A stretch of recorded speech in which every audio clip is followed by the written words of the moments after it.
तो 3 दिन की छुट्टी के बाद आज एक बार फिर से डीवीपीएसटी स्टार्ट हो गया है। बहुत सारे बच्चे, बहुत सारे मतलब अप्रॉक्स 6000 से ज़्यादा बच्चों का आज यूपी के अलग-अलग जिलों में डीवीपीएसटी हो रहा है। अगर आगरा जिले की बात करें, किस तरीके से आज डीवीपीएसटी यहाँ पे हुआ, कितने लोग बाहर हुए, कोई ऐसा पॉइंट था क्या जिसमें आज ही बच्चों को बाहर किया गया, इसके पहले ओबीसी के बच्चों को नहीं बाहर किया गया? ये सारी चीज़ें जानने के लिए आप इस वीडियो को देख सकते हैं। तो लगभग 4 बजने वाले हैं, मैक्सिमम जगह पे डीपीएसटी हो गया है। आप लोगों ने देखा होगा कि सेंटर और जिले के हिसाब से कहीं कम और कहीं ज़्यादा बच्चे बुलाए जा रहे हैं डीपीएसटी के लिए। बहुत सारे जिलों में 70, 60 ऐसे बुलाए जा रहे हैं, लेकिन जो बड़े जिले हैं जैसे लखनऊ हो गया, आगरा हो गया, आगरा में लगभग 250 से ज़्यादा बच्चों को बुलाया गया था और आज भी ओबीसी का ही हो रहा था। मैंने बताया मैक्सिमम ओबीसी के ही बच्चे रहेंगे। यहाँ पे कोई कैंडिडेट ऐसा नहीं मिला जो किसी डॉक्यूमेंट में बाहर हुआ हो।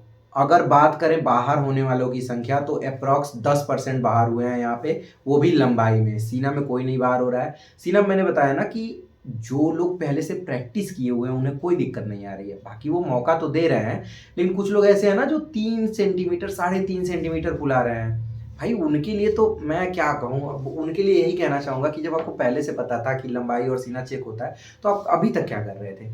अगर इन लोग को बाहर किया जा रहा है तो ये लोग किसी को दोष नहीं दे सकते हैं। तो यहाँ कुल मिला के मतलब यही था कि कोई दिक्कत नहीं हो रही है। कुछ बच्चे ऐसे थे जो काफ़ी लेट पहुँचे हैं, क्योंकि आपको पता है कि ठंड बढ़ गई है। जो लोग दूर से आ रहे हैं वो ट्रेन से आ रहे हैं और आपको पता है कि ट्रेन 2-2, 3-3 घंटे, 4-4 घंटे लेट चल रही हैं। तो आने वाले टाइम में जिनका भी डीवीपीएसटी है उनके लिए एक ज़रूरी बात मैं यही कहना चाहूँगा कि आप लोग टाइम से आ जाओ। यहाँ फालतू का बोलने का क्या मतलब है? सोचो आपको कोई उल्टा-सीधा सुनाएगा, तो कोई फ़ायदा मिलेगा? मज़ा आएगा क्या आपको?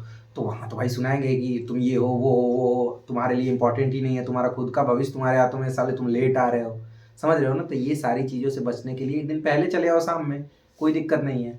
टाइम से आ जाओगे तो कोई दिक्कत नहीं होगी। बाकी सब डॉक्यूमेंट जब घर से निकलना तो एक बार ज़रूर रीचेक कर लेना, क्योंकि बहुत सारे बच्चे ऐसे हैं जो लोग अपना डॉक्यूमेंट छोड़ दे रहे हैं घर पे। उन्हें मौका दिया जा रहा है, लेकिन सोचो एक ही जगह पे 2 बार जाना पड़े तो क्या फ़ायदा है?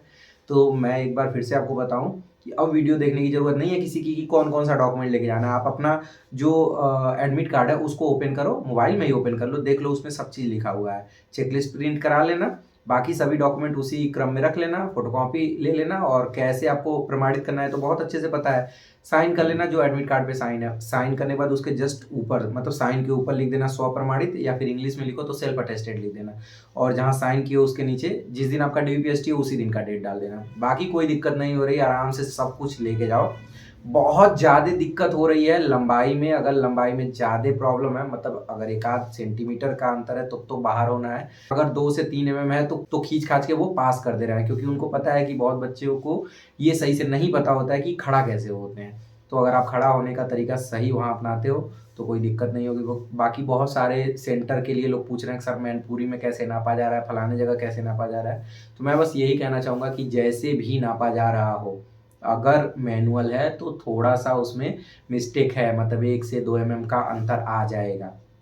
क्योंकि आपको पता है कि पुराने जो मशीन है, उसमें थोड़ी-सी खराबी रहती है, उतना सही नहीं लंबाई नाप पाता है। जहाँ डिजिटल है वहाँ तो टेंशन लेने वाली बात नहीं है। तो हम उस बारे में क्यों सोचें जिस चीज़ को हम सही ही नहीं कर सकते हैं, और नहीं पहले से ही डर के रहें कि यार वहाँ तो ऐसे है, ऐसा नहीं होगा तो क्या होगा। बाकी सब कुछ आपके हाथ में है, आप किस तरीके से खड़े हो रहे हो, ये ज़रूर सीख के जाना। अगर खड़े होने का तरीका सीख लोगे तो कोई दिक्कत नहीं होगी। बाकी कोई समस्या नहीं हो रही है, डीपीएसटी एकदम मस्त चल रहा है। आपको पता है कि 3 फरवरी तक चलेगा और इसी बीच नोटिस भी वायरल होने लगा कि 27 तारीख से रनिंग स्टार्ट होगी लड़कियों की, फिर उसके बाद 12 तारीख से लड़कों का स्टार्ट हो जाएगा, 20 जनवरी से एडमिट कार्ड आ जाएगा। सब फेक है, ऐसा कुछ भी नहीं है। आज भर्ती बोर्ड पहले से ही जो रनिंग का सेंटर है वो अवेलेबल कराने के लिए पीएससी को एक लेटर भेजी थी। तो इतना जल्दी कैसे हो सकता है यार? जिसमें बताया गया था फरवरी या मार्च के बीच में रनिंग होगी। तो आप समझ सकते हो ना, ये सारी चीज़ें बस दिखावा मात्र की हैं, इससे कोई डरने वाली बात नहीं है। मस्त आराम से डीपीएसटी कराओ। किसी का नंबर कम है, किसी का ज़्यादा है, वो लोग इस बात को भी लेके टेंशन में सर कहीं ऐसा तो नहीं फाइनल सिलेक्शन मेरा ना हो। तो मैं आपको ये भी बता दूं कि सिर्फ 60,244 लोग ही सेलेक्ट होंगे जिनका मेडिकल होगा, ठीक है? तो उसके बाद वाले सब लोग बाहर होंगे। अब आप देख लो कौन बाहर होगा, कौन नहीं बाहर होगा। तो ये तो दर्द सहना पड़ेगा 60,244 के बाद जो लोग बचते हैं। बाकी मेरे हाथ में जो है मैं वो करूँगा, मेरा मानना ये है। तो आपके हाथ में रनिंग करना, जैसे आपके हाथ में था एग्ज़ाम देना और डीपीएसटी कराना, वैसे आपके हाथ में रनिंग करना। अगर यहाँ से रनिंग से बाहर हो गए, मैं कह रहा हूँ कम ही नंबर हो, रनिंग से बाहर हो जाओगे तो किस तरीके से आप खुद को समझाओगे कि यार ये दिक्कत थी, वो दिक्कत थी। इतना टाइम आज तक कभी नहीं मिला था रनिंग के लिए। तो अगर मिल रहा है तो थोड़ा घर से बाहर निकलो, ठंड ज़्यादा है मुझे पता है, लेकिन इसी ठंड में रनिंग करा देंगे और इसी ठंड में आपको प्रैक्टिस करना है तो थोड़ा लेट निकल जाओ ना यार, नहीं सुबह दौड़ पा रहे हो शाम में दौड़ लो और घर से बाहर जाके दौड़ो ग्राउंड में जहाँ 10-20 लोग साथ में दौड़ रहे हैं। अकेले दौड़ रहे हो तुम्हें खुद ही नहीं पता चल पा रहा है कि तुम तेज़ दौड़ रहे हो या फिर धीरे दौड़ रहे हो और स्पीड बढ़ानी चाहिए, समय कम लग रहा है, ज़्यादा लग रहा है, ये एनालिसिस करने वाला कोई होना चाहिए ना यार। ग्राउंड में जाओगे 20 लोगों के साथ 30 लोगों के साथ दौड़ोगे तो आपको खुद पता चलेगा कि थोड़ा खींच के दौड़ रहे हैं। आपको खुद एहसास होगा कि यार इतना स्पीड से तो मैं कभी जहाँ मैं अकेले दौड़ता था उतना तेज़ नहीं दौड़ पाता था, यहाँ तो कुछ ज़्यादा ही तेज़ दौड़ रहा हूँ।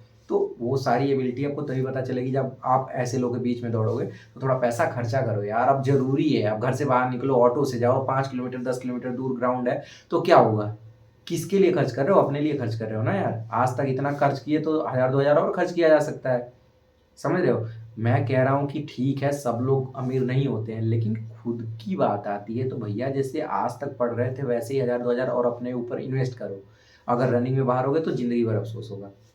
बाकी मार-पीट मत करना यार, चोट-वोट ना लगे, ठंड का टाइम है, आपको पता ही है बाइक वाइक चलाने से बचना, ठीक है? और जिनको पता चल गया हो आपका डीवीपीएसटी है और रनिंग होनी है और ख़ास करके गाँव के हो तो उन लोगों से तो एकदम ही दूर रहना। मेरे कहने का मतलब ये है कि सामने से लोग आपको बड़ाई कर देंगे, मतलब आपकी बड़ाई कर देंगे, लेकिन पीछे से एकदम अंदर से उनका खून खौलेगा यार कि किसी तरीके से वो तो ये कहेंगे कि सुनामी आ जाए, धरती खत्म हो जाए, बस इनका सिलेक्शन ना हो, वो इस कंडीशन पे भी तैयार हो जाएँगे। तो मेरे कहने का मतलब ये है कि बुरी चीज़ों से बचो जब तक आपका फाइनल सिलेक्शन नहीं हो जाता है।